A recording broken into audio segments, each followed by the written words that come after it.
is really, and during this pandemic and the COVID and the monkeypox and all these things that we're dealing with that we didn't deal with in the past, Correct. and that are really opening our eyes to maybe things that we need to look in to make sure that we're going to be healthy and okay to move forward down the road. Now, I see you're wearing a sash.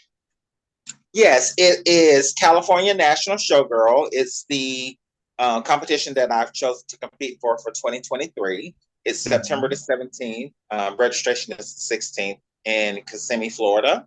Mm-hmm. It's my second time competing. I got second runner up 2 years ago to Antoinette Roberts. So I sat out a year and said, okay, now it's time to go back and capture what I wanted, was to become national showgirl. Well, congratulations on Thank that.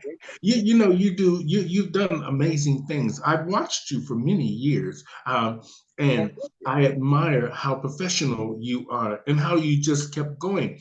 And I like the fact another thing that caught our eye here is that she really thought you were real. You were really living real life and doing things in a normal way and not looking at yourself as a trans woman, but as the woman that you feel that you are.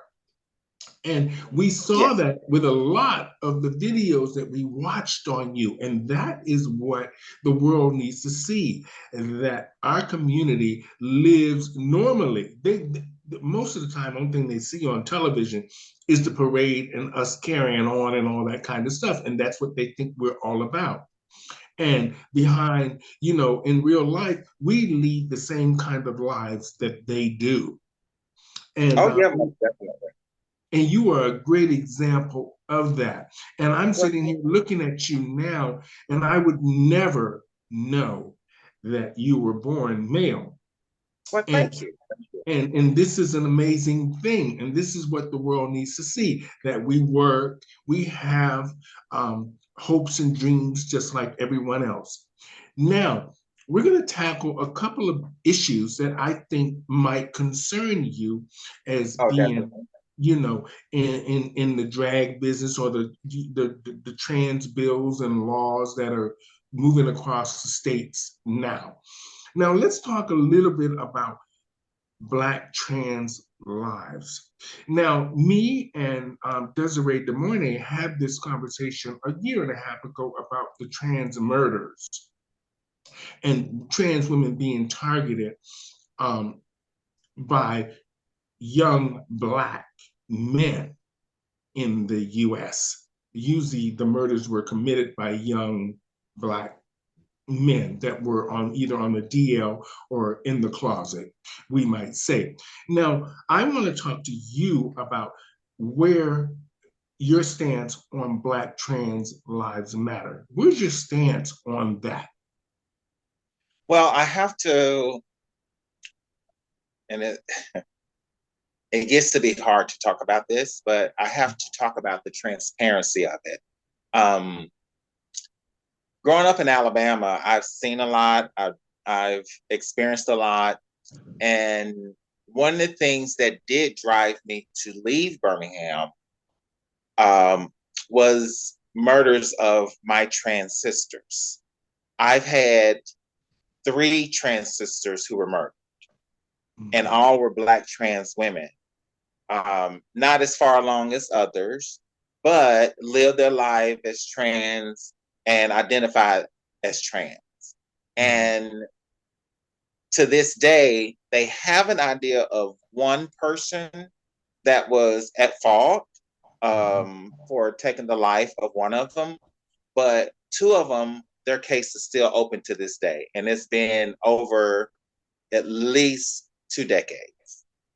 Mm-hmm. Um, and so, with that being said, I was at a point um, making the decision to leave Birmingham because of where I saw things were going, as well as the path that I was on at that point in my life, and had to make the decision I needed to change my life as well as change the environment around me. Um, Mm-hmm. so it's really passionate, a topic for me.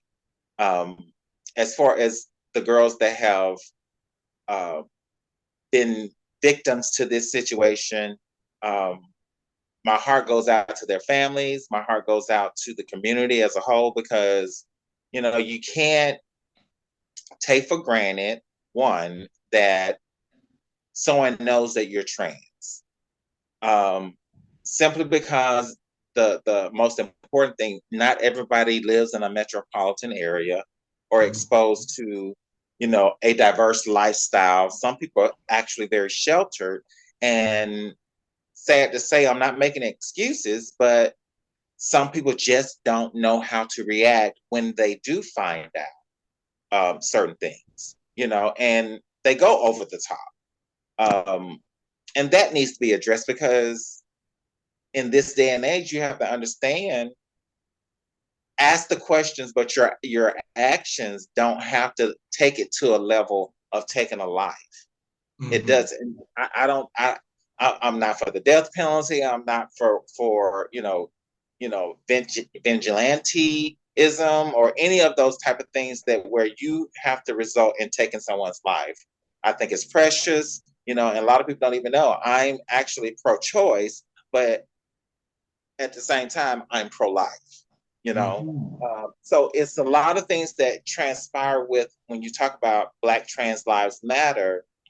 You have to take in, you know, understanding that uh, as my mother will always tell me, make sure you let these men know when you meet them who you are and what you are. Mm-hmm. But I also had to inform her, just because you do that doesn't mean that they still won't use that as an excuse Mm-hmm. to take advantage of a situation to try to get out of something that they may not even realize that they were capable of. Mm-hmm. So I mean, I've even had guys to, try to use that reverse psychology on, oh, I didn't know that you were, and oh, I ain't with that, and trying to escalate it. And it's fortunate for me, I'm 6'1", so they tend to Mm-hmm. think secondly about trying to try something to the next level. But some girls are not fortunate to be 6'1" and a Mm-hmm. little bulky. You know what I mean? So it's a very, very interesting topic and situation that we're dealing with, but no one deserves to be taken to that level where they're unalive. And that's Mm-hmm. just, where I see things with it. Take responsibility, yes. Um, be as transparent as possible. And I even take it to some of the conversation. Oh, when should they know? In my Mm-hmm. opinion, immediately. Yeah, I Like think even to the point, like if I walk out of a store and you flirt with me, my first line is, "Do you realize I'm trans woman? I'm a trans woman." mm-hmm. And even with me just telling them that, they still take some offense because they didn't know. And now Mm-hmm. they're questioning their manhood, but they got to take it out on somebody else because they don't know how to handle the situation. And it's like, it's a lot to deal with. You know, we Well, are I'm sorry. in my opinion, the foundation of holding, when they said the world on your back, because Mm-hmm. we have to deal with so much more, and especially being Black trans. I'm Mm-hmm. just saying, Well,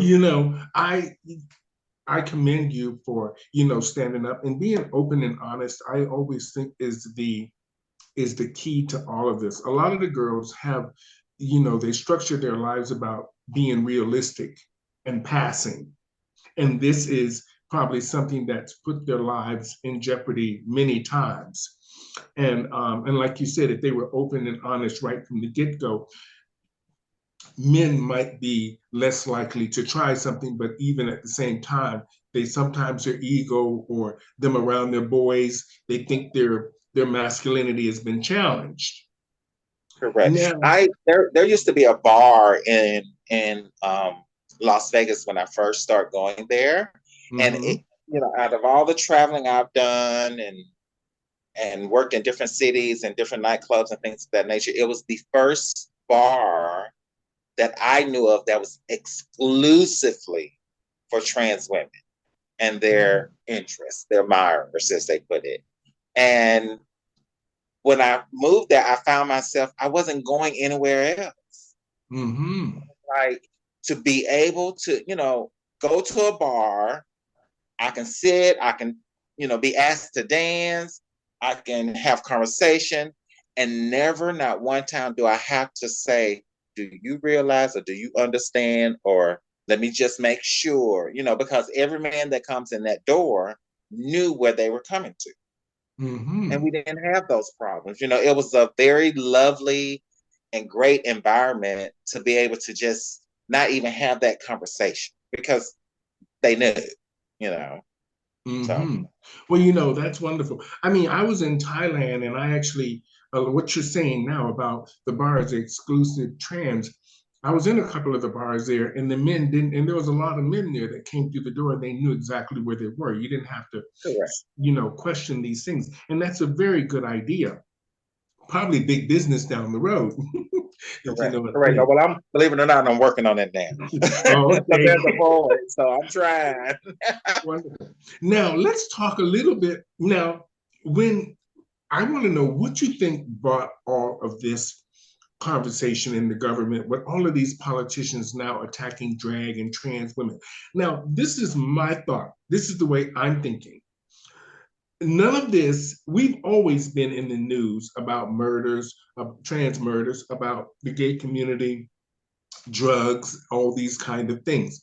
But when RuPaul's Drag Race came onto television, it was a good thing, a good platform across the board for a lot of drag queens, not trans women, which Mhm. I think, my thought is, if he would have addressed that from the get-go on the show, it would be helping what's happening now.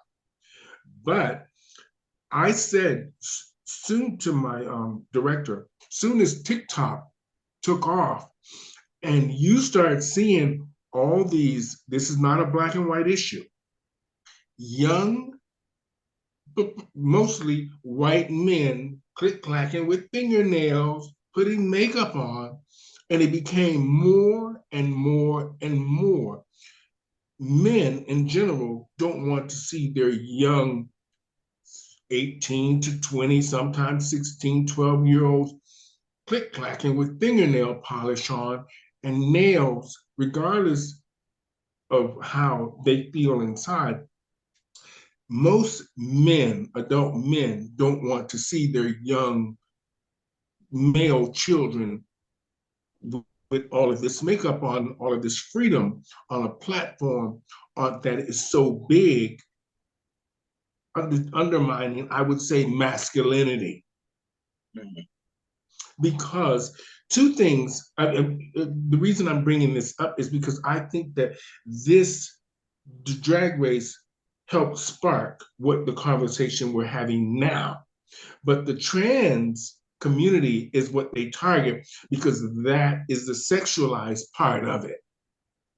And Well, I think that we are natural sexual beings mhm, because in most cases, and this is just true reality, when you see a trans woman, because of her transition, men naturally are going to be aroused. It's mhm, just because we fit into the criteria of attractive woman mhm, compared to the drag side of it. It's the illusion.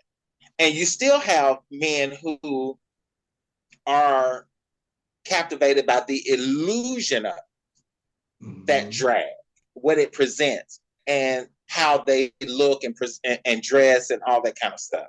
mhm, Um, but where I think the problem totally lies is um, the best way I can put it is the